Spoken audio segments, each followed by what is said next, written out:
Is Um, this like the do you listen to Mark Maron's podcast? I do. Okay, I love love it. his. Is Yeah. this the vibe of yours that like you're just rolling? You know what I Well, mean? we are just rolling, and I haven't done. Okay, so this is a great question. I haven't had any guests yet this season, so let me turn this into not just rolling. Hey, everybody, welcome to Chatting Between Takes, season 2, episode 4. I might be wrong, and what Jess and I are just talking about is she's asking if I'm just rolling, and I probably will use that, but I have threatened to have a guest on this season of the podcast, and it was always going to be you for the first one. So everybody watching, this is Jess Salguero, and I'm going to give her her palmares, her resume in a sec. But yeah, season 1, I did a ton of interviews, but it was audio only. We definitely had a formal intro, but what would always happen is we'd have coffee in the kitchen before, and that was the better part. Like we never got the good. So I get why he rolls. I Yeah. Yeah. So you're just into it. That makes Um, So I think you're gonna like this, Jess. I subtitled. I did 50 ep season 1. Did a 6 ep drop with my dad called Conversations with My Father, and then this season I've subtitled it "Chatting Between Takes." I might be wrong because I think most of the ills in society stem from the fact that people will entrench before they'll admit the possibility that they're wrong. Oh wow. So the I might be wrong is just like a disclaimer for yourself. It's a disclaimer for myself, and it's like, Fast and Furious 2. This time it's personal, like that kind of thing. Although I think Cool. that might have been the tagline for Jaws 3. I'm not even kidding. This time it's the shark's personal. Okay, everybody, I'm talking to Jess Salguero, who is easily, she knows this, one of my favorite people on the planet. I call her a best friend. I'm privileged enough to have, we're friends, we work together, we break down all the acting stuff together, we're confidants and everything in between. You might know her as the mean nanny on Working Moms, Robin on The Boys, Letterkenny Marianne, The Expanse, Chandra Way. Am I saying that right? Chandra. I haven't seen that show. I've watched pieces of it to audition for it, but everybody loves that show, so I have to catch up. Tiny Pretty Things, she plays Officer Isabel Cruz. And then shows you haven't seen yet are Jupiter's Legacy and Why the Last Man. Aside from basically being an incredible person, Jess is also one of the most talented and most busy actors on the planet. How's it going, Jess? What's going on?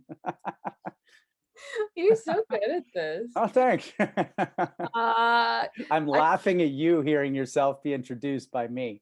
yeah, it's seriously, I'm like, oh wow, he like has it there. He has it like written out. Oh, Like yeah. that's wow, I'm so sorry, I didn't mean that to sound patronizing. I'm No, no, like no. You're in so guest mode, so you you get the know what I mean? treatment. Whew. Woo! How am I doing? I'm doing good. I'm doing good. Yeah. I'm do you mind if I just let the dog in my room? You do Like your thing. I'm literally making tea while we have this chat. you can Um, hear I, my dogs. I think one of the greatest gifts of this whole COVID Zoom thing is that we've deformalized even further in all the right ways. Like, Agreed. who gives a shit if your You dog's there might making tea? and you might hear her drinking water in the back. That's not okay. that's that's not okay for the. Sorry, you're fucking my podcast. I literally have Um, goggles behind me on my wall. I have no. I haven't swum with goggles since the 80s. you know what? Swum. You know what I think is funny in your background? Is that a katan That's a on? katana. Yeah, this is a full samurai sword. Wow. Yeah, let's see. That's for the audio only people. I tried to make it sound like Kill Billy. Oh my god, that's so cool.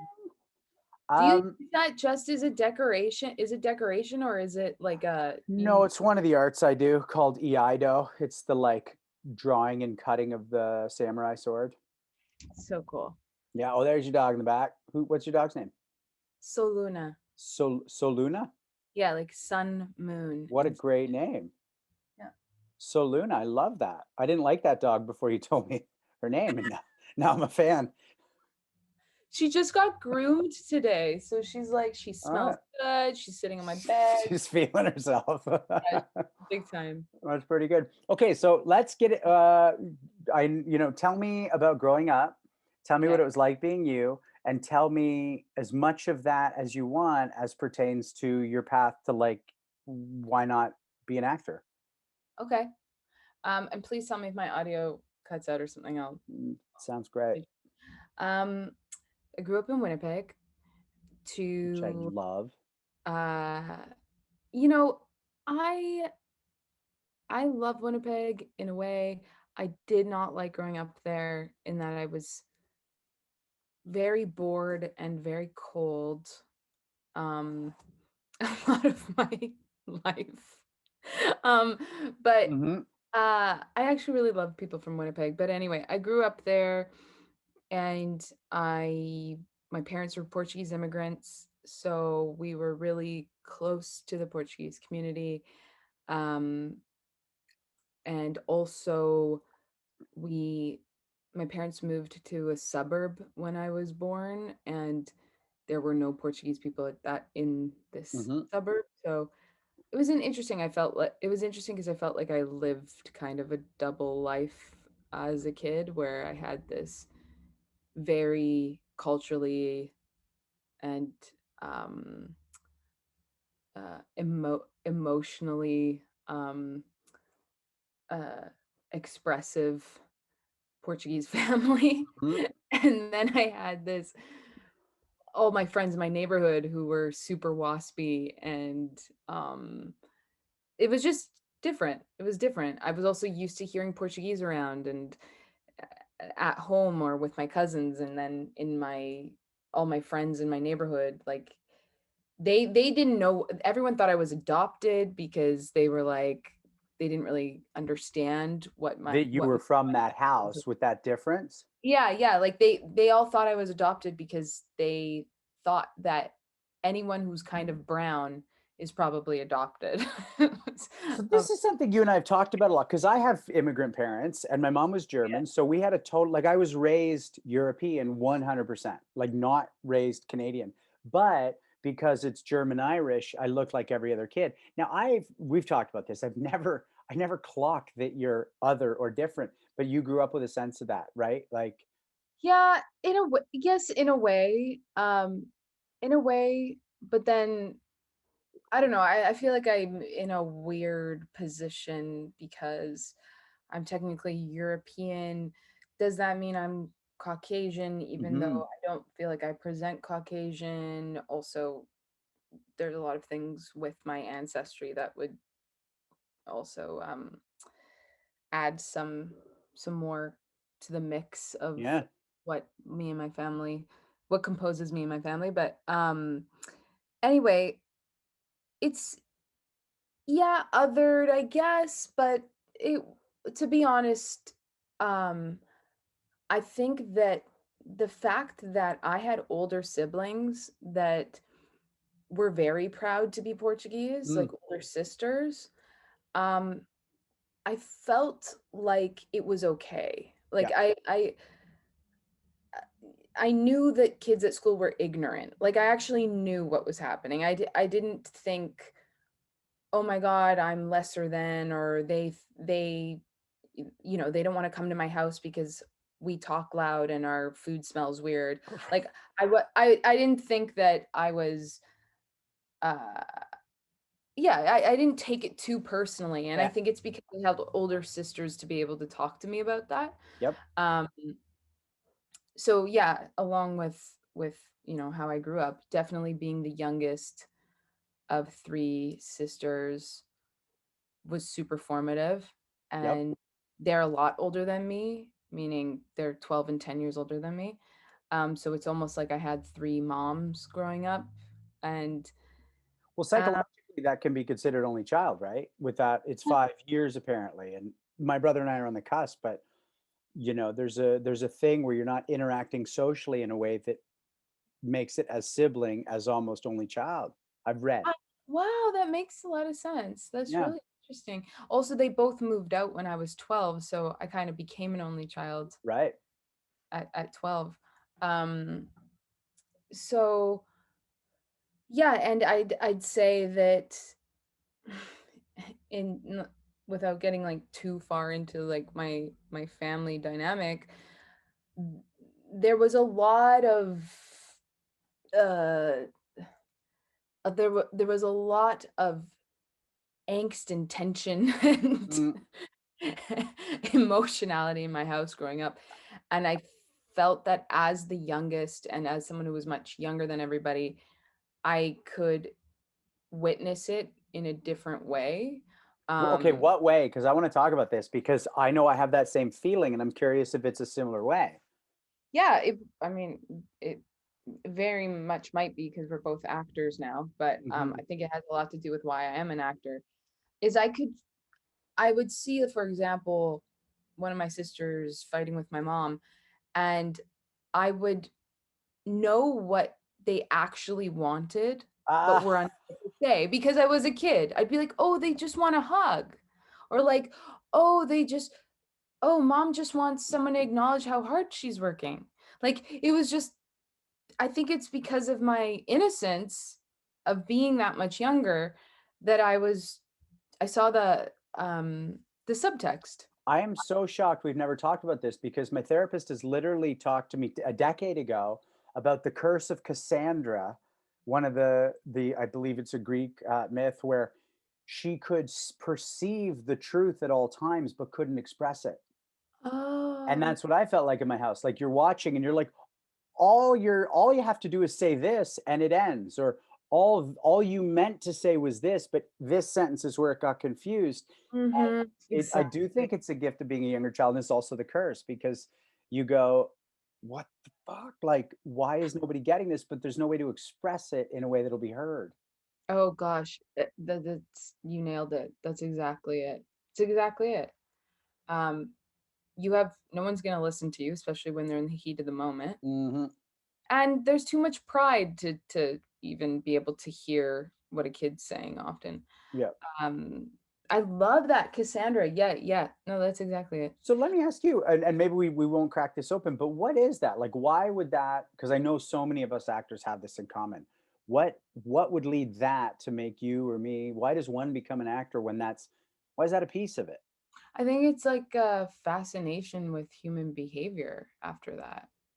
Because you see all the layers, so Mm, it's sort of like, oh wow, that's so interesting. Like my sister is 16 years old and super insecure about her body, so when my mom makes a comment about something she's eating, she's going to react in a closed down way because she doesn't know what else to do because she's scared she's going to cry in front of everyone and have to explain her insecurity. It's like as a kid, just putting the pieces together, being like, wow, humans are so complicated. ah, Like, eh, wow, like, and I think um I just always felt like if we could get down to the subtext and get to understand it better, whether that be for myself and, you know, I mean, I think it is helpful for everybody, that it's kind of a, I don't want to say a noble pursuit. That's not the right word, but it's something that's going to help heal me, heal my relationships, make yep. me a better listener. Um, and so I just always felt like leaning into that would be a way to resolve a lot of conflict, um, which I think was like all I wanted to do. Oh, amen, amen. I totally get that, and I wonder. I mean, I know for me, only I'm minting this idea today, but the um the control that I actually got to have performing because you could almost resolve the broken game. Like the parents have the broken communication going on, but in the scene you actually get to go fuck you and leave, or stop it, I love you, and grab them and kiss them, and that gets to happen in the drama, but it didn't happen in real life. So it's like I get to That is, put a button on all these unfinished moments. oh my gosh, absolutely. You get to rewrite the story. Yeah. I love buttons in scenes, right? Like some people don't like I'm a old school romantic that way with scenes where it's like let's put the button on it. And I think that's part of it for me. It's not good or bad. It's just I'm hearing what you're saying and going, "Oh, right." Yes, for sure, for sure. And Yeah. oh, I was just gonna say, I mean, in terms of also the reinforcing the acting thing, which is something that I've learned recently. My One of my nieces asked my sister how what I was like as a kid, and my sister said, "Oh, she just always wanted everyone to be laughing. Mm, She was always trying to make everybody laugh." hmm. And I didn't I honestly had don't I never thought about myself like that, or never remembered myself like that. But I think that was also part of the whole performing too, Hmm. was okay, I'm going to do something funny. I'm going to be silly because this alleviates some of the tension in the house. When the cute younger sibling is being a goofball. Yep. It's Yeah. Yep. So I think that was part of all of it. And also, I imagine being a kid that laughs are one of the really clear ways that it's working. Like if Mm. you're doing a dramatic moment, you don't really know if your folks are getting it. But if you make them laugh, you're like, that worked. Oh yeah. It's like the easy way to know your thing worked. Oh my gosh, still to this day, I think the most satisfying moments in my life are when I make my family laugh. And I haven't realized, I again wasn't conscious about this until like maybe a year ago. And every time since, when I've made my family laugh, I go, "Holy shit, that's so satisfying." Well, this is something I'm jealous of with you because if you look at the work you get to do, you kind of bounce between the two very nicely. Right? Yes. I mean, the ninth, okay, that's one I didn't even mention. I mean, this is this CBC Gem series that I adore. I think you all nailed it. And everybody, you're all gonna end up watching The Boys for the people listening, or maybe that's why you're here. But go watch the ninth on CBC Gem. It's so delightful and awesome and funny. It is. And it's something you've been able to balance really well, I think. Sorry, the dog Yeah, needs. Yeah, no problem. she wants to leave. Fucking soul, Luna. I knew I hated you for a reason. Um, yeah, and thank you for saying that Yeah.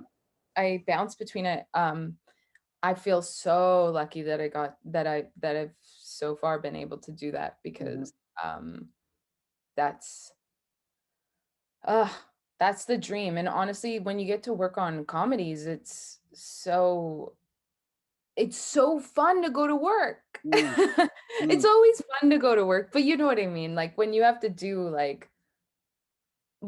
heavy scene, it's satisfying in another way, Yep. absolutely, but it's not necessarily fun. Mhm. Um, it scratches a different itch, I guess, but um, going to work on a comedy is just it's a blast. Like Letterkenny is I've never had so much fun.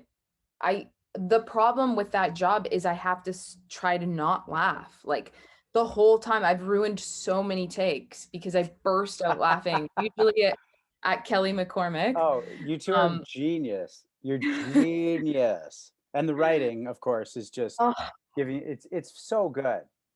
it's so good. Uh, Um, and it's really like the vibe on that set is so chill, and like they have, kind of a system of how they shoot things now, and it's just, yeah, it's so fun. And when I'm like, whoa, some actors just do comedy.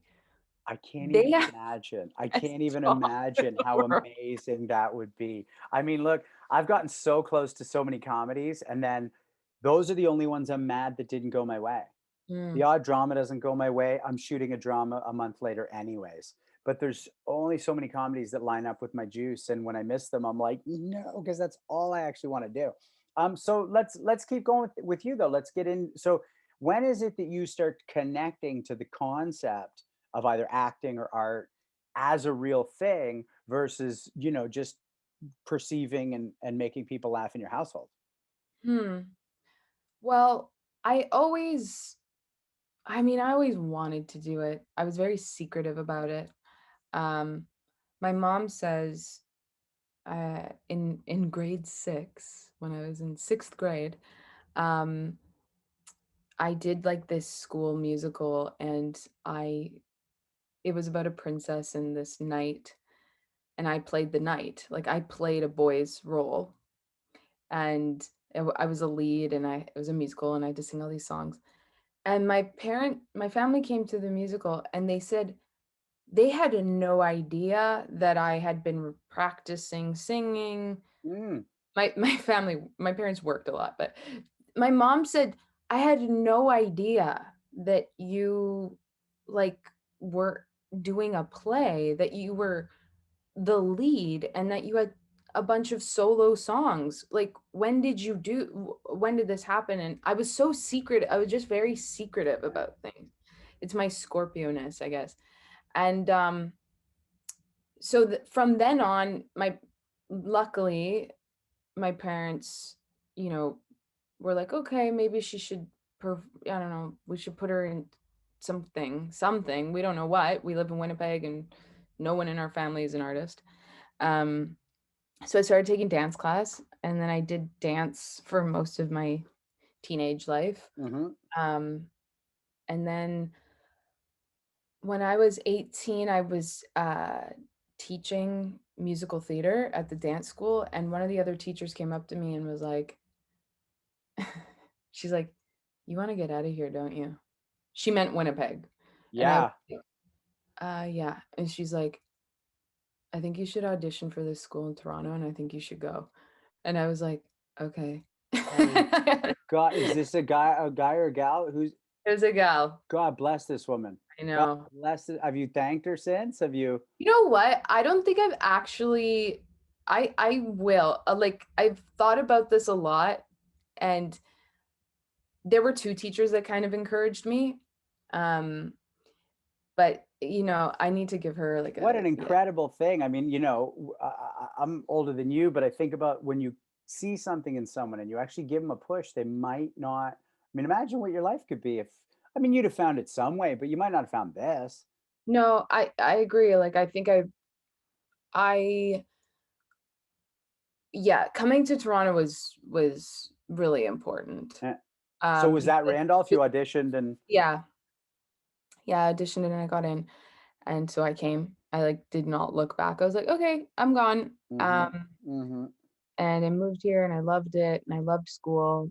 And I definitely came out of school as an actor more than a dancer mm-hmm, or a singer.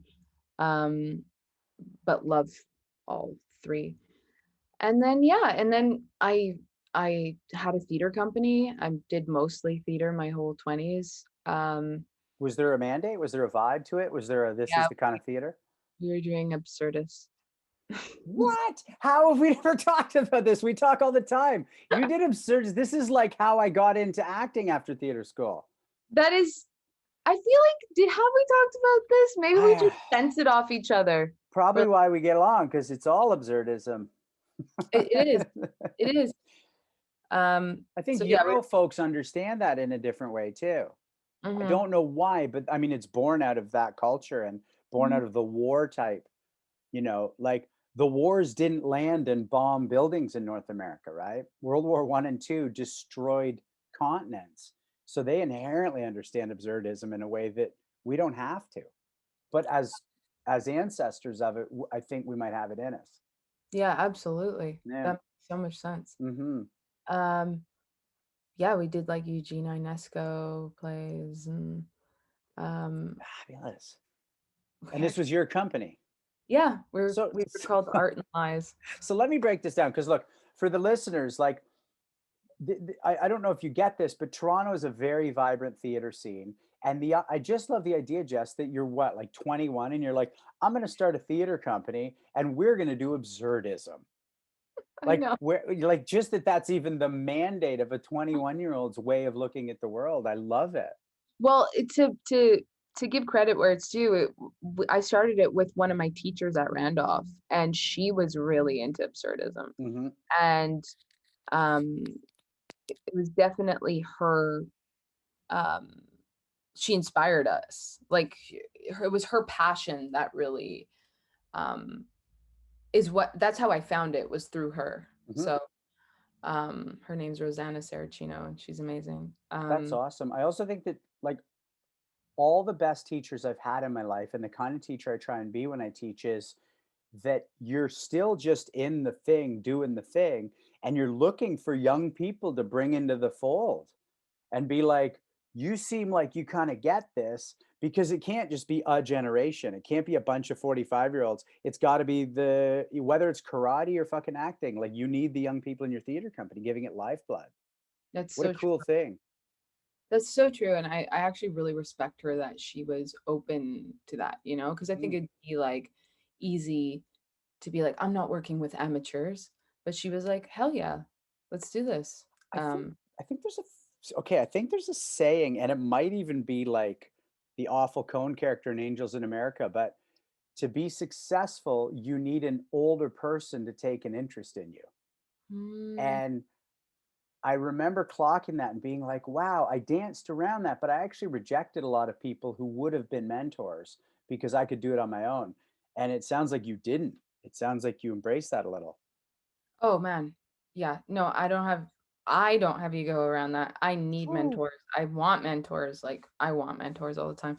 I Yeah. think it's also like I think it is a bit of a gendered experience, to be honest. Like the difference in that as a woman, and especially as a young woman growing up, like I didn't have many reference points of women who followed their own path and trailblazed and marched to the beat of their own drum. Are you kidding me? Those women were ostracized and like seen as unattractive or Right. doomed to be alone for the rest of their lives. Like unhappy bitches, like all of that. So in society we absolutely exalt men that exemplify that kind of um freedom Yep. or risk taking. And as for but for women, like that's I'm like so thirsty to see more of that. And especially as a young person, as an artist, the way that I felt coming out of theater school, where I was like, fuck, I'll do like, I'll try anything. I don't give a shit. Like, I was definitely really raw and uh, like I had just done for our graduation show, we did One Flew Over the Cuckoo's Nest, and I played Jack Nicholson's role Hmm. as a bisexual woman, and I did nudity, and I just was I would like that was me coming out of theater school. I was like, let's do this. Amazing. and, and then I was like, oh wait, um, I think that I'm supposed to look a certain way and be a certain way in order to be digestible as a young woman in this industry. And that's years later post my uh well, sort of during my theater company, but later I went into a whole eating disorder thinking I needed to be a certain way. But when I was fresh out of theater school, I was definitely aware that I didn't quite fit in places and I was okay Hmm. with it for a while. Right. But it was into my mid 20s where I'm like, okay, no, I at some point want to start making some kind of a living. Yep. I guess I need to uh I guess I need to just walk the footsteps of the women who've done this job before me. And all that is the same fucking carbon copy of the same woman, which is the beautiful damsel in distress. And especially as a young woman, right? Like um and so anyway, that I mean I could go on a whole Well, let's break this open a bit. So first off, to your credit, I do when you're describing that character, that Randall Patrick McMurphy you did, that's yeah. still how I see you, right? Like I see you being that. Now, I also see you as having found, what's the best way to put it? That's your motor, and then you've found a nice body for the car so that it drives and people go, hey, look at that. So Mm, let's talk about that journey because I think it's going to be incredibly important for anybody, especially women listening. Maybe I'm assuming, but how did you navigate? Oh, I think I need to be skinnier. Wait, that's not it. Oh, I think I need to look like a white chick. Oh, that's not it.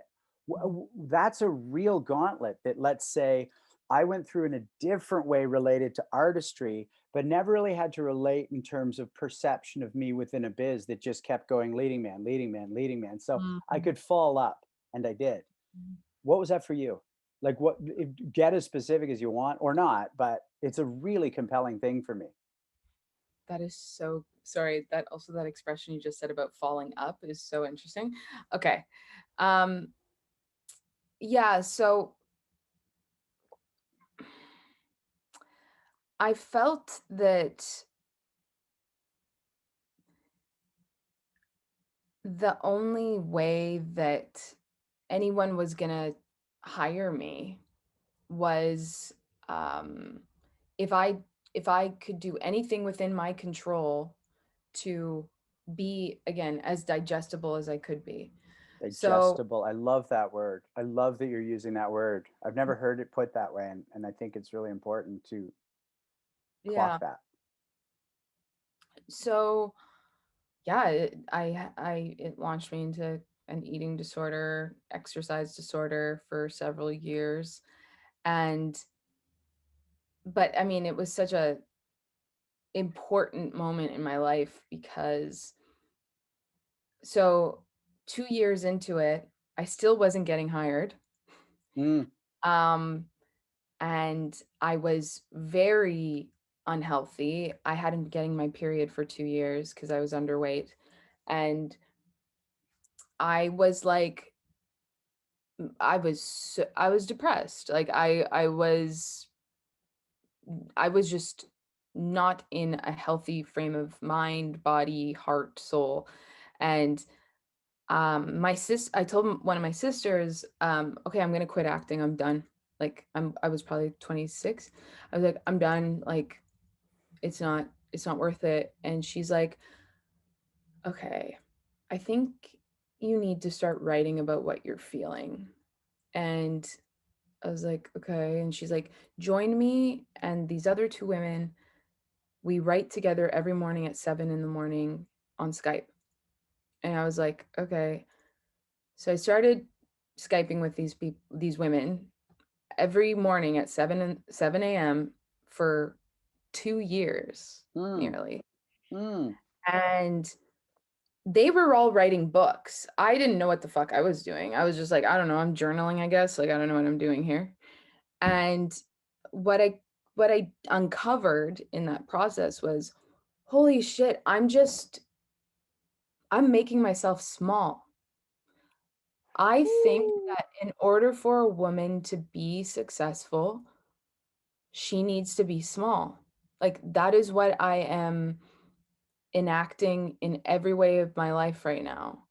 And so I mean, it was very much materializing physically, but it was in every realm of my life, like energetically, spiritually, in the way I use my voice, in the way I was just small, small, small, small, small.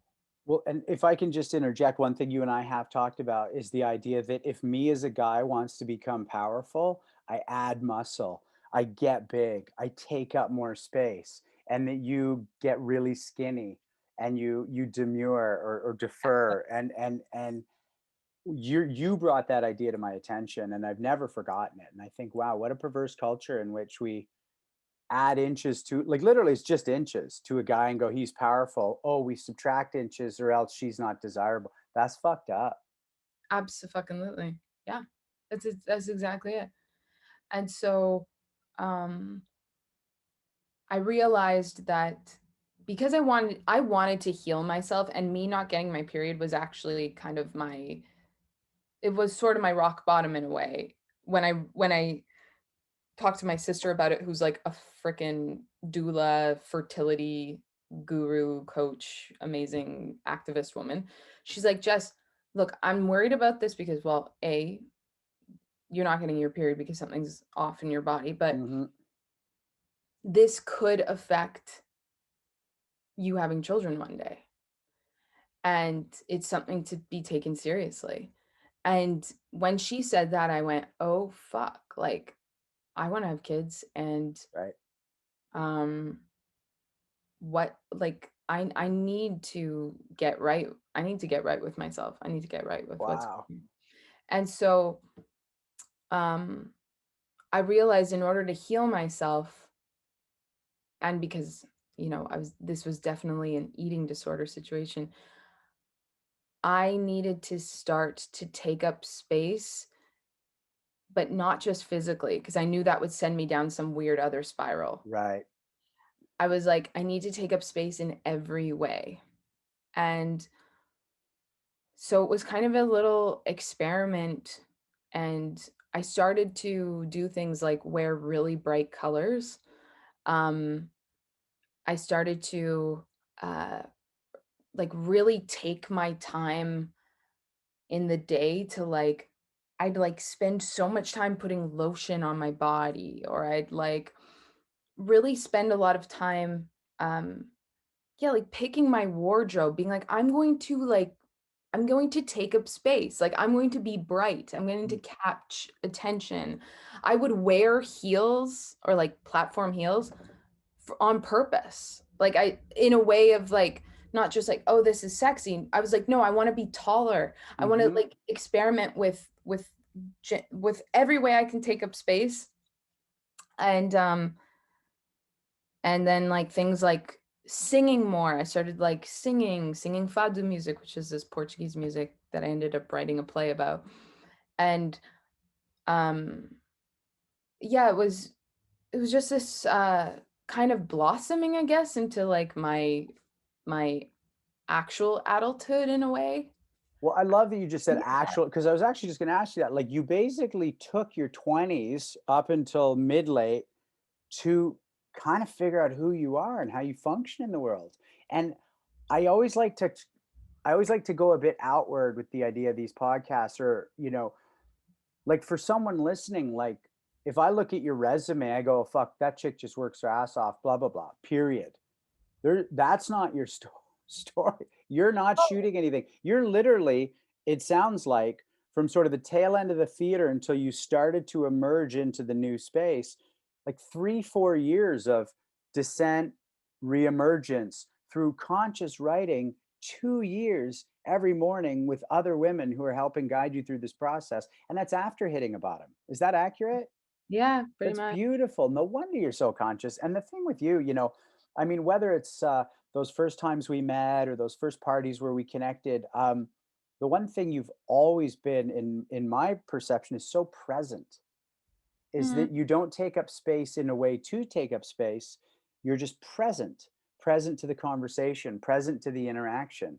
I see, and it's not just with me. It's not just that we get along. It's as you're talking to other people. And I clocked that from the word go. I was like, this person's so present. She's just there. And did you go too far? Um, no, I've never seen it. I don't think so, but I'm just very grateful that you think I'm present. It's funny because I mean, I don't have to get into it now, but that's something I'm actually uh reintroducing myself to in another way, like just presence in general. And Mm. because I've realized that all the suffering in our lives comes from when we're not present. Okay, so we talked about this on our karate show last night, that you can get punched almost full throttle. If you see it coming, you probably won't get knocked out. But if you're looking over this way, the lightest touch on the chin can turn your lights out. It's the Wow. things you don't see coming, because you're not present, that can be the real knockouts. And I think there's a metaphor there for what you just said. When you're prepared for something and it's coming, and it's coming, and you're going to have to, it sucks, you still get hit, but you don't get knocked out. Mhm. I don't know, maybe there's nothing there, but No, I hear that you. made me think of. I hear you. Yeah. So when did you start booking the work? Like, when did this transition to, hey, people are starting to go, that girl, not the other one? Well, actually, it was through theater because I did a play um, at this tiny little theater called Sterling Theater. God that. bless. Yeah. Yeah, loved that theater. Um, I did this play, and I was starring opposite this actor named Uh-huh. Benjamin Ayres, who at the time was a lead on a show called Saving Hope. And so we played lovers on the show. I play his like younger love interest, and it was a freaking great part. And um I got to really kind of like uh I just really got to play, and he is such a good person. He's He's such a a great delight. He's a partner. delight. Fabulous. And I've since played his love interest 4 times. But, Ah, um, that's awesome. yeah, so I did this play with him, and because he was a lead on the show, all the producers from the show came to see it, and the casting directors came to see the play. And so, as it happens, the next season of the show, they were casting someone to play his younger love interest. And they called me in to audition because they'd seen me in the play and they knew we had chemistry, and I got the part. I auditioned, Yeah. uh, but I think they were like, well, already have really good chemistry, so we don't have to, work on that. And so that led to me getting a recurring role on that show for 2 seasons, Saving Hope. Hmm. And that really got the ball rolling. Yeah. Yeah. Um, I think I'd had like maybe 1 or 2 other like day player Yep. jobs on shows before that, but that was my first recurring, and it was so small. Like I would literally come in every like 2 episodes and say 1 line. Right. But it got me comfortable-ish with how sets work, because I feel like that's 95% of our job. Is Yes. being comfortable on a set. This, It's so yeah. hard. Well, I'm looking at it here. You did 11 episodes according to IMDb, and that means that's 11 episodes where you don't have to carry the show, but you get to be around how it all gets carried.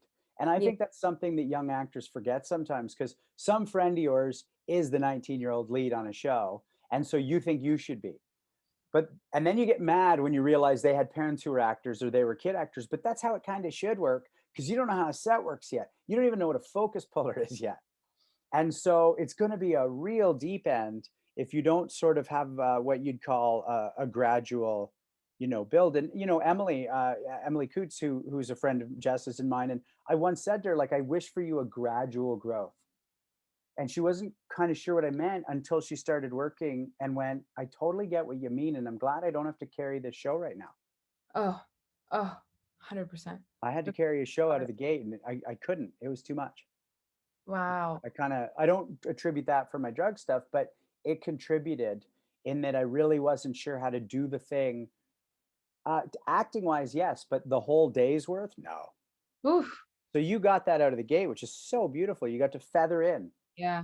Yeah. So let me ask you a question, and maybe you do or don't have an answer for this, but what would you say to a 20-year-old actor, male or female or non binary, who says, yeah, but how do I get the confidence to book work walking into those rooms and be present when I've never booked work?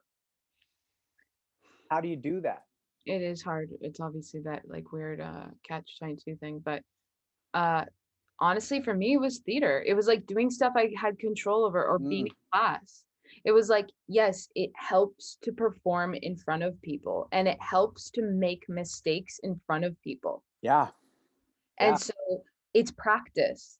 And that's auditioning too, right? And so if you can do it in a controlled environment where the stakes are less high, like yep, in class or well, on stage, it's always kind of high too. But let's say improv, right? Like just being in front of people and performing and starting to trust yourself. Like I always say to young actors, I'm like, get in an improv class, or um I mean, Meisner too is great, but I mean, there's tons of different classes that are great. yeah. But why I like improv and why I like Meisner is it teaches you to trust your instincts. It So, really yeah, familiar with your instincts. I love that you're saying this because, for the people listening, I teach. And one of the things that I get asked a lot, or if I identify like a 20-year-old who's super talented, is how does someone get an agent? And the thing is that my answer is like, look, I don't know where you get one through, and I'm not trying to be old dude jokey here. Like, there's somebody getting an agent out of TikTok or a great Insta story feed. Like, I get that. But the only thing I know how to do is make a great short movie or get in a play that gets some notice. And if it does, just do the plays because you would anyways. Like, what are you doing not acting if you're an actor? Like a fighter fights, a swimmer swims, an actor acts. And so if you're in the downtime, that should be a downtime from other people hiring you and clocking you. It shouldn't be a downtime from you acting. And it sounds like you followed that same path that I did, which by the time I shot my first series lead, I had been in front of an audience for over 250 nights because I did, I Mm, think, 12 or 13 plays. That doesn't even include days rehearsing. That's if you add up how many days you and I have shot in the last 3 or 4 very successful years, it probably doesn't equal 250. yeah, You absolutely. can have a great year and shoot 15 or 30 days. It's so true. Yeah. It's it was so funny. I remember the first time I said that to an old roommate of mine. Her boyfriend was like curious why I'm always home.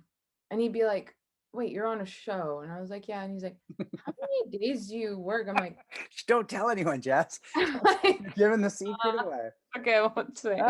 But he was Ah. very surprised. He was like, "You can like live your life like that?" I'm like, "Yeah, but listen, there's so much work in the preparation of all of this auditioning. Yeah. Like the time is really in auditioning, I think, in many ways." And also who we become in between. So this is a question I have for you. Like, how do you maintain like my brother always says it. He goes, dude, when you have a job, I'm jealous of you. You have the best job in the world. And when you don't have a job, I'm not jealous of you. You have the worst job in the world. And he's absolutely right. Oh, I mean, that's when friends of mine are like, hey, I got to let go from my job, I'm like, what's the issue? They're like, they planned for their life to be on a single job site. So how do you maintain your in between job vitality, sense of self, or even when you're working, but it's like one of those jobs where you're going in once every 3 weeks. So Mhm. the salary might not even eke out to making your month's rent, but you're working. You're Yeah. supposed to be grateful. Hashtag set life. Oh god. Oh God. Um, sorry. Hashtag so life. Ah, Okay. It's a good question, and I think that I remember 2020 doesn't really count because 2020 was just a year of I don't even yeah. understand. We're all figuring out But the new world in 2020. in 2019, uh, I got a concussion on a set, and I was out for 5 months, could not do anything. I had to pull out of a movie, um, and I had no idea. This before Tiny Pretty Things, before I booked that job, but I had no idea what was coming, um, and I was really scared for a while. Like I, Hmm. especially after my concussion, and um, I, in those moments, I think it's honestly class that sustains me. Like, I have to keep doing it. I have to Yeah. keep doing it, and honestly, the best work I've ever done in my life has been in class. It's not been in I front of the you camera. know I get that. You know I get that.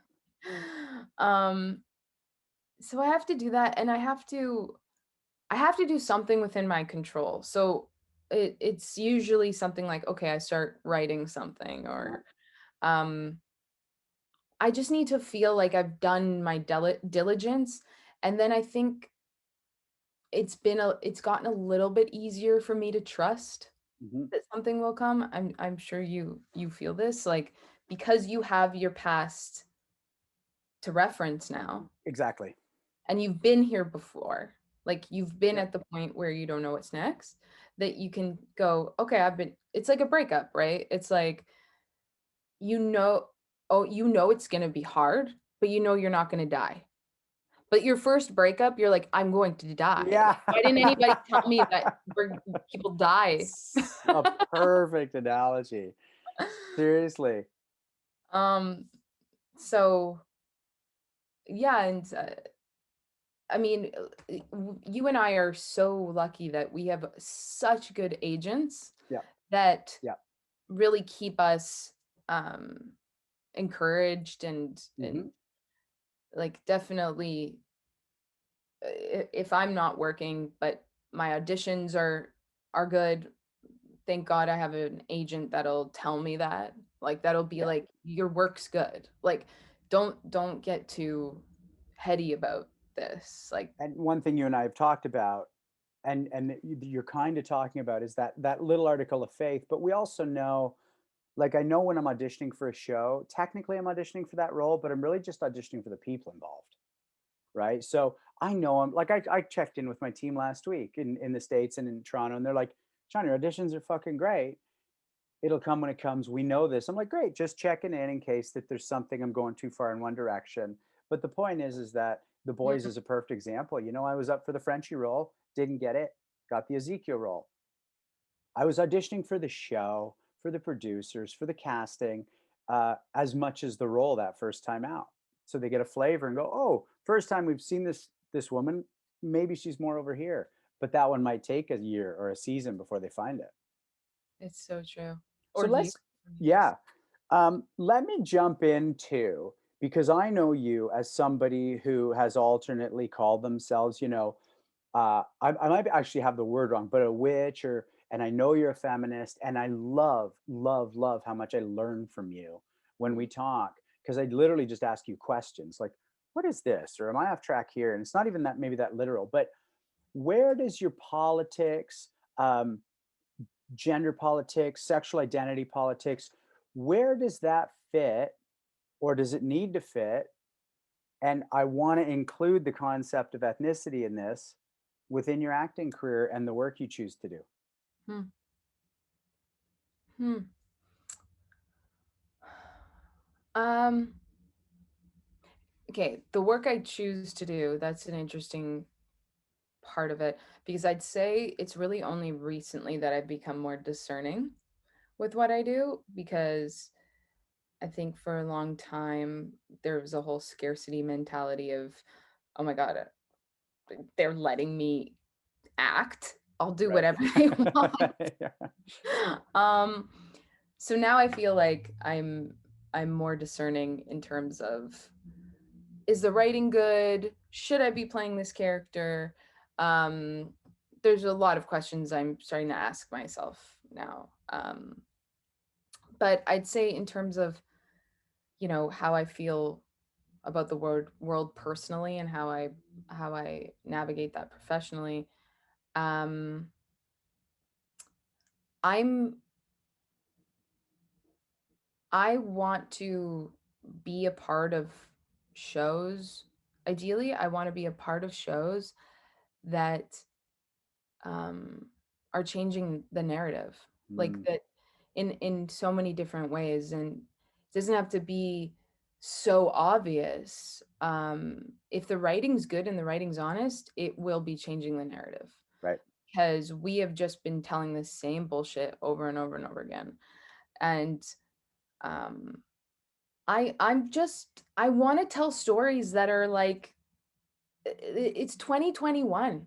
Yeah. Like, let's stop using the formula that we've been using since the 80s, and that can be, well, let's just go back to the princess angel, damsel in distress stuff. It's like I'm so turned off of seeing scripts where women are helpless and um a man comes and somehow saves her. Right. um I actually read something recently that uh, was kind of following that formula, and I was like, I don't want to do this. Yeah. Or if I do this, I want to tell them that they need to change Well, the so then, okay, script. so let me ask you this. So, you're in a position that has some power, and you can negotiate. We know this. Not every role, not everything, but where you are in the biz, as I perceive you, you get the chance to negotiate, have these conversations. Might not go your way, but you're not person X, number 300 on the call sheet. When do you find, or when would you suggest, or if you could go back and talk to your young self, would you turn down some early work, or would you go, that is kind of called paying your dues, and then you break it open a bit from the inside? I mean, because there are That's some people who just always stick to their guns and then they blow up and have a voice, or it's the other way around. Our voice I, emerges from the inside. oh my gosh, Sean, that's the $1 million question for me. I don't know. Mm, Because I look at people that have stuck to their guns and are in so so in their integrity, and they say no to things, and I'm like, what? Are you crazy? Yeah. Like that opportunity could have led you to a bigger opportunity where you have more power and you can make better choices. And but I don't know, that path sometimes works for them, and they Right. are able to have a career of things that they feel proud of, and um you know, feel like they didn't have to compromise part of themselves for, Hmm. maybe. um if I could go back in time, there's kind I do feel like there were things that I kind of wish I didn't do, Right. but that it's always that weird thing of I learned from it though, right? Right. So And also, did you know? Because the one thing is that we're not in control of the actual product. Like I took on a role of a racist in a film, and it was part of an allegory that I thought could play. And I haven't seen the finished cut, but based on the shooting, I don't think it worked. oh, And as such, I ended up saying and doing deplorable things that I don't believe are going to pay off in any artistic way. So then I just was that guy. So not only did I have to fucking play that, but I played it to no end as of now. But I didn't know that. mm, I met with the director and I had a genuine sense of, okay, this might not be complete on the paper, but this could work. And then it didn't. So, it wasn't like, fuck it, I'll turn a blind eye to my morals today. Because I wouldn't play that character today knowing how basically know it turned out. I'd have yeah, said no. But I didn't know then. I made my best choice on the day. yep. I totally, yeah, no, I hear that. um yeah, I mean, we're not in control of it, absolutely. Would I have known better at the time? Did I know? Maybe, but not really. Not Yeah. not enough. Not enough. Like, I Yeah. think I probably had an inkling, had a ping Yeah. that it was a bit off. Yep. Um, but I didn't have enough experience to trust that Yep. yet. Yep. Um, and I think when I've made probably not the best decisions actually is when I'm in that state of scarcity thinking, like Whew, yes. when I'm like, "Oh my God, like I don't know it's like the what we were talking about earlier about when you're between jobs, like when you're like, I don't know what's next. Like I need Yeah. something. I just need something." And then something not amazing comes along and you're That, like, "Fuck it. I that's just where that need to film know." came along. Yep. Yeah. Yep. Did we talk about this last week? Because it's a newer idea for me that I'm working on, which is fundamentally that I can have all the same external behavior. And when I'm coming from a place of full and relaxed and faith, basically, it always works. Like Yeah. the text always gets the nice response, or the person always, even if like they can't fit me into that project, they're like, no, but I'll have you involved. But if I do the exact same text, word for word, from a place of need, it always feels like the house of cards just collapses. And so, what I'm working on personally is being very quiet when I'm needy, clocking it and going, this is not a bad state. It's just not the state from which to reach out and try and make big moves. Holy crap. That's great. I To add to that feeling, because it your body language right now, I know people hearing this can't see it, but it reminded me I just took this course. It was called the 10 Keys to Receiving Love, but it was this very it was amazing. It was wonderful. And we were talking about softening and the practice of softening. And I said to the group, I think I have trouble discerning the difference between people pleasing and softening. And one woman said for her, the distinction feels like people pleasing feels like fire in her body. It feels like grasping, like, I need to fix this. Uh, I need to do this. I need this person to understand. I need to blah, blah, blah. And she's like, softening feels like water. It's ease. Ooh, peaceful. Mm, It's fluid, there's a flow yeah. to it, it's relaxed, and making decisions from that place rather than the fireplace, um, is how she discerns the difference. And that taking making it that elemental, giving that elemental metaphor for whatever reason just made so much sense to me. I went, that's the clearest distinction. I love that. I absolutely love that. And even, if you go stand at Niagara Falls and you watch right where the water's going over, it's very calm and fluid. It could kill you and crush you, but it's just going, "Ooh," And I flip the way people talk about high vibration, which I believe is technically a positive. For me, I go the other way with it because that's buzzy. And when I get buzzy around something, anytime I think I need to do something, there's a good chance that I don't. Mm. Anytime I go, well, wait, that means I need to, it's like, you don't need to do anything right now. That's probably, in fact, the time to sit the fuck down and, do the work, whatever that work might be. I was talking to my buddy Luke about this today because there's this new app, Clubhouse, and we both check in on it a lot. And we were laughing about the idea because there's so much networking going on and there's so much business talk on it that it can feel like you're doing something. Now, I have a, Wow. because of the way I learn French monologues, because it doesn't come to me the way English does, I have a 48-line French monologue that I have to record for an audition for Monday.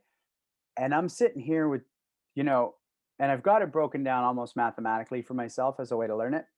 Um, and it's like, you're going to go clock in and talk about networking and reach out, or you're going to get real quiet, turn the Wi Fi off, and just learn 16 of those 48 lines today. That's all that has to happen. If you do that, you're doing the work. If you're over here, you're buzzing, I'm buzzing, but there's no work. And then Mm. I'm wondering why a day later, all that buzz feels like a hangover. Wow. No. Yeah. It's How like do you fuzzy anxiety. Yeah, I can buzzy? So when people say high vibration, for me, that connects as I know what you mean, but I have to flip that to low vibration. Like, love that. fucking Love yeah. that. Um, how do you approach work? Is there a way? I mean, I know we work together, but is there a way on set for auditions that you want to share that can be helpful, that can make people go, oh, Sure. I mean, I think right now I'm actually redefining some of the way I work. I think I've had to, because of the nature of what I'm doing right now. The project I'm working on right now, I just really need to, uh, um, I trust my instincts a lot in my work.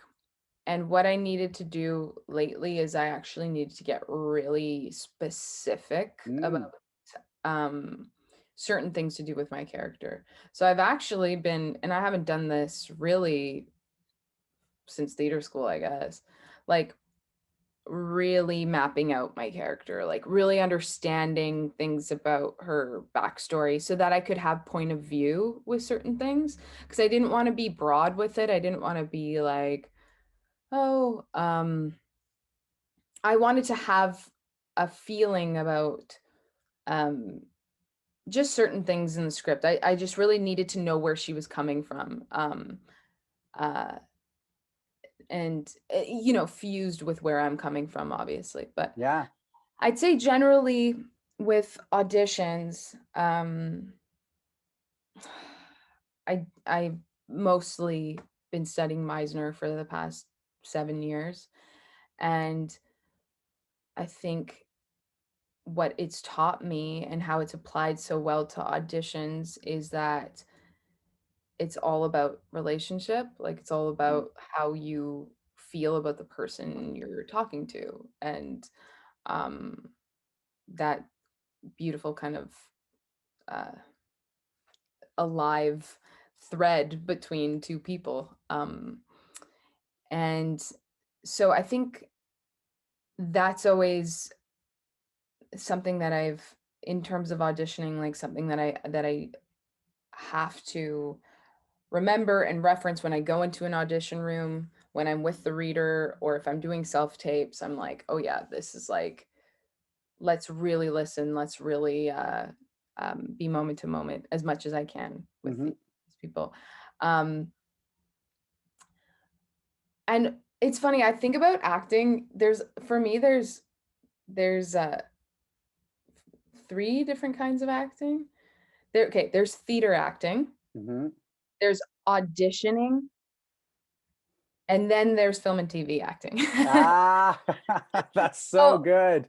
Oh auditioning shit. feels like its own thing to me that's different than when I'm actually doing the job. Absolutely. And I learned that the hard way because I'd go to set and try to do what I did on the audition, and I'm like, "Oh yeah, this isn't working."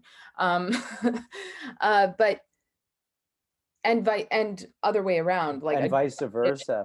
and I'd be like, "This isn't working either." Um, with auditioning, I really want them to see me. Um, I really want to nail very much the beginning of a scene. I want to nail the whole thing, obviously, but I'm very, especially when we're self-taping, we can do it. You don't, because you're a one-hit wonder, but not, you know what I mean? You can be a one-take wonder. One Uh, hitter. uh, but it's easy to do it like 100 times when Mm, you're in some spiral and mhm. trying to get it all right. And I've realized that if it's between a take where it's really strong at the end, but not as strong at the beginning, I will always take the one that's strong at the Always. beginning. Always. And Always. so it's about making an impression because people are not going to continue watching. Yeah. So it's about making a choice, showing them who you are. Um, for me, that what's worked a lot with comedy is I improv a lot with comedic auditions, like especially at the end of the scene, I'll Yeah. like keep going and um yeah, it just feels like it's like show them you. Yeah. Like I'll watch it back and I'll be like, okay, is that generic or is that me? I'm Mhm. like, okay, yeah, I gave them Oh, some. I love that. Is that generic or is that me? Because generic's the kiss of death, right? It might get you a day player, it might get you a guest lead, but I don't think it's going to get you a career. I really don't. Yeah, That's my belief. yeah, I'd rather make a big mistake that shows me or something, not on purpose, because a mistake means I thought it was the right answer. yeah, Uh, for but sure. so, by the way, I posted real late that we were doing this, but I got a question from one person named Dallas who drops into my DMs every now and then. Don't know Dallas, but Dallas, thanks for the question. Very simply, I think Dallas likes the boys. What was your favorite moment shooting the boys? Oh, hi, Dallas. I mean, working with Jack was awesome, and our um our director was so easy to we got to improv. Like there's actually improv in the scenes that Jack and I did together. Um and they were just so good about it. I don't know, that set was just so magical in terms of them being like, Yeah, yeah, just like, I don't know, just do what you want. it was magical, Okay. magical. So yeah, just working with Jack across the board was the best part of Yeah. it. Oh. You had you shot your stuff with him earlier than me, and by the time he and I did the meat of the work he and I did together, it was just understood that there would be a take to get everything set, and then there'd be about 5 takes for him to try his alts. Mm, And mm. it was all, and he'd write them the night before as well. Like some of them were in the moment, some of them were written the night before, and he'd just kind of be like, "Hey, this one, the end of this one is but like jazz."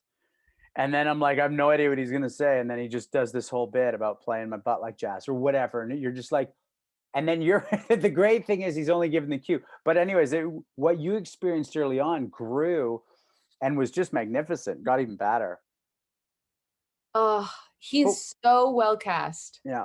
He is But, so well cast. but also what a treat, right? I mean, let's think about a show like this that like I think other shows could take an example because this is one of the most successful shows in the world. And the feeling on set every single time I was there, not once, was of this is expansive. Let's try things. Let's play. Let's get a camera on the thing we didn't realize was going to happen, but just happened. And I've been on shows that don't have that much responsibility to a budget and Sony's shareholders that are so tense about it's got to be just like this. It's got to be just like this. And I'm like, does it though? And I'll work that way because I can, but I don't think it's where you're going to get people's best juice. You're so right. Yeah. It's so true. It's like I often think about it in terms of um when I worked in restaurants, the best manager I ever had was someone who diligently hired the right people. Mm.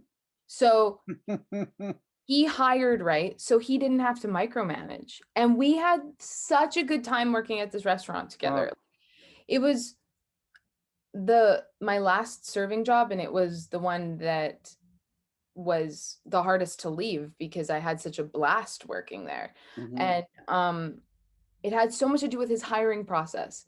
And I think about it in terms of like even the boys, diligent casting process. And Ooh. like they hired the right people Yeah, so they can they trust them. really did. Sarah Kay, Jenny Lewis, big shout out because you just keep nailing that show. Yeah, 100%. Yeah, yeah. Like me and Jack had chemistry. I had to do a chemistry read with him for like an hour and a half where we just had to improv for like an hour and a half. And I remember I had the stomach flu and I was like barely made it in there. I was like, I might puke in front of everybody, but it's Well, okay. also, you talked about relationship earlier in terms of acting, and the sad thing, and I get it, it's nobody's fault, but it's how few chemistry reads happen anymore. Yeah. You can get cast as a series lead sometimes without ever meeting your co-star before you get to, the early stages of prep. And I get it. I know why sometimes someone's busy and working, but what a great thing that you got to do that and actually be across the camera. Yeah.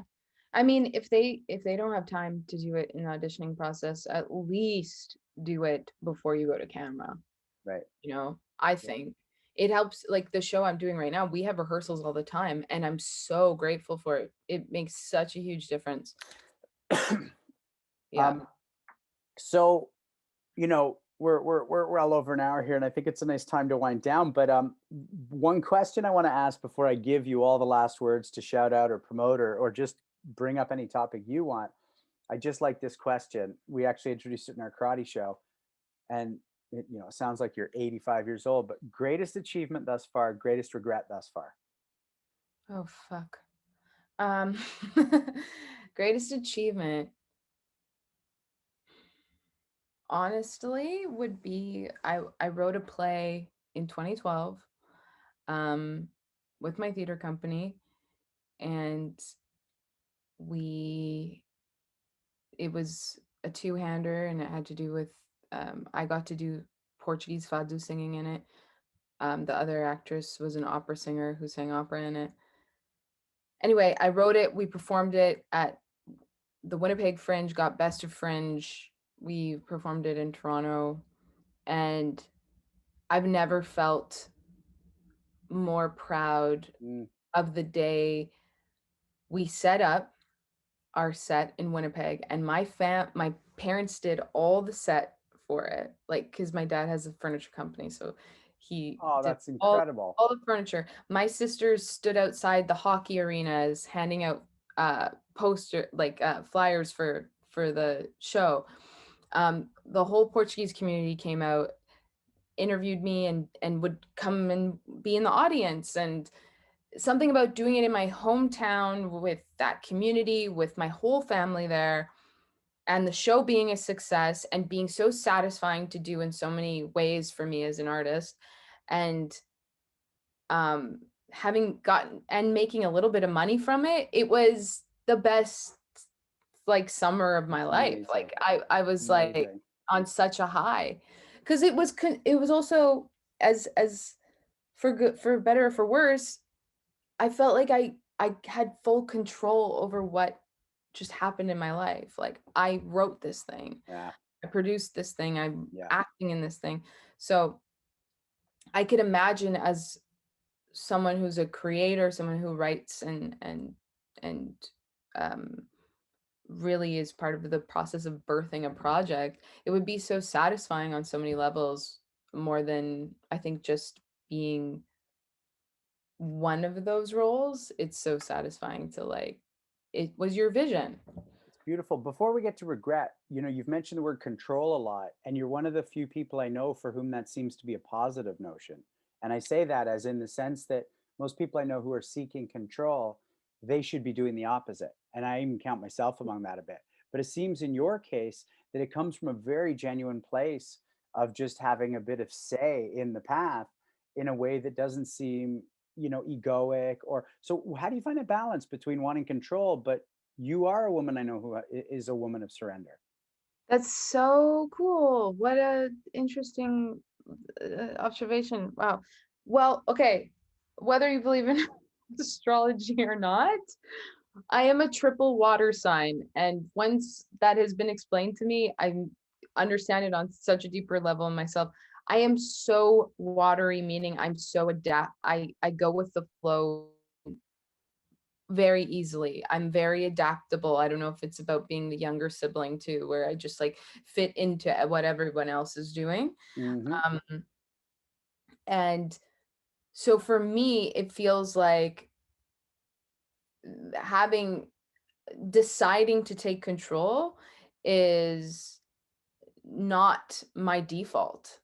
My default is to surrender to Right. what everyone else is doing and just like, okay, yeah, sure, I'll do this.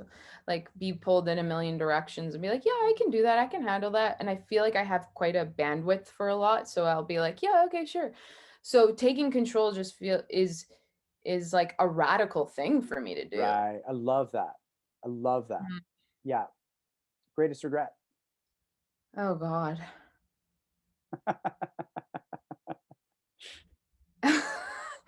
I'm like, how much do I want to share on a podcast about my regrets? Um, Biggest regret. I'd say one of them. Um, I'll say one that's not like too personal, I guess. Um, Not traveling more in my Mm, 20s. Like I actually waited around because I thought I was supposed to because the phone might ring.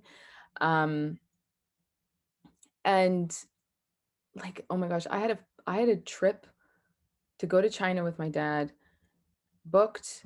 I was gonna leave in a few days, and I got a call back for a lead in a series. And my agent was even like, "Go on your trip, right. like, Right. go on your trip." And I was like, "I can't." I was like, "I can't." Like this opportunity. He's like, "If they want you bad enough, they will. Yeah. They will have Yeah. you. Like, go on your trip." But I didn't. I canceled my trip, I get and, that. We've all done and that. I didn't get the part. I Uh, didn't get the part. And it's one of those moments where I'm like, fuck, like my agent was right. Like if they want you bad enough, they're gonna have you. that's right. That's right. So go live your fucking life. And traveling is gonna make you way better of an actor than working one season on a like not even very good show will. Yeah. Yeah. um so yeah, it's I think all the regrets was just like when I didn't go on adventures that Yeah. um I could have, and it was all about scarcity. It's like when I made any decisions out of scarcity, and I still do, Yeah. that like, oh, I'll never work again. I'll never get this chance. I'll never blah blah blah. It's like Yeah. water, man, all that ease. You know what I mean? I know what you mean. It's funny because that is actually one of my, I made some choices that led to regrets. The choices themselves, who cares? But what it led to, and one of them was that, an old girlfriend of mine called it the actor's passport. She was a really successful actor, and she goes, "We get this thing called the actor's passport, where people will be like, you can call up NASA and be like, I'm researching a part for, I'm playing an astronaut, and they'll welcome you. Like, it's a crazy passport when you're a working actor." And I didn't take advantage of it in my 20s, including with travel. And I also mean travel to different worlds and environments, like the bar and the Coke dealer is not an actor's passport. That's not a good use of it. Once, maybe 10 times most. Mhm. But, let's go overseas. Let's go do the stuff. I really hear you on that. Mhm. And I love that. What do you want to go out on, Jess? What do you want to, you want to bring me up? You want to wind her down? It's your time. And then I'm going to really hope that I don't hit the wrong button and delete all this. Oh, no, there it is right there. Stop recording at the bottom. Should I just plug what's next for me? Plug what's next for you. What's going on? What's next? Okay, well, What can we look for? Netflix show called Jupiter's Legacy coming out May 7th. Hmm. Um, Can't wait to see on this. Cannot wait to net. see this. And I don't know release dates for anything else, so Great. I'll keep it at that. Well, that's It's plenty. been so nice. It's so nice for me too. What a great conversation.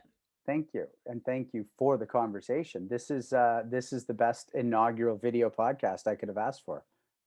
This Oh my gosh, oh my god, it's a video, right? I hope I didn't do anything like This is the video. I mean, I turned off my self view. Like I turned off my Oh, okay. Yeah, I've got a gallery for obvious reasons because that's what's recording.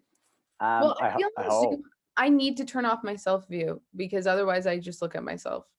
Right. And look, when I watch the recording back and post it to YouTube, we'll see. Maybe it'll go person to person. I'm not sure. I'm figuring this all out as I go. There was the one thing where you went back and you smacked your dog 8 times. Oh my god, I yeah, think some right. people might be a little, I like what she said about water, but she's a dog beater. So, hey, we're Well, you complicated guys, oh beings. my god, you guys would have seen I unbuttoned my pants. Uh, That's another thing. That's okay. hey, I'm not wearing pants. I'm a human. Well, do you count pajama pants? I've spent the last year in pajama pants and track pants. I Uh, know I wore actual pants today, and I'm like, you look what fabulous. It's is great. It's great. Well, I'm glad you remembered it was video. So you got your ring light out and all that. It doesn't matter. I look like fucking. this isn't a ring light. It's just Oh, daylight. that's your natural. Yeah, it's really good. That's all what all these lights try and recreate. Well, let's call it a day. Thanks everybody for listening to Chatting Between Takes, season 2. I believe it's episode 4.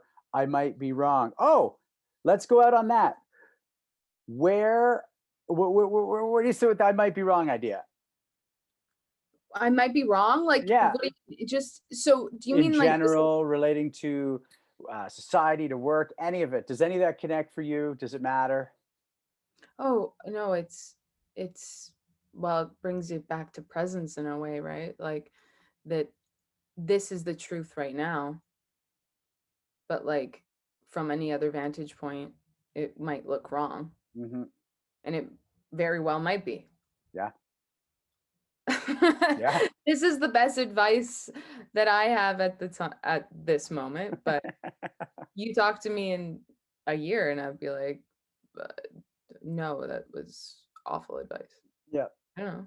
No, I even love it. The people I know, like my karate teachers and stuff, who I grew up looking at as talking in absolutes that I aspired to, when you get a little more mature, they're kind of like, I just mean 80% of the time, right? You're like, what? It's like, well, come on, you have to leave. Everything's got the chaos element. Wow, I like that actually. I'd even put like, how I teach acting. I'm like, take what you like, leave the rest. This is, what the fuck do I know? What the fuck does anyone know? No, it's okay. Man, yeah.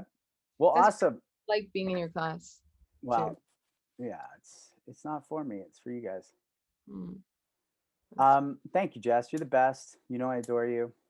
okay. And I'm sure I'll see you on Roncy in like 3 days for coffee. Absolutely. All right. Good. Have an Okay. awesome Friday. Bye. You too. Bye. Bye.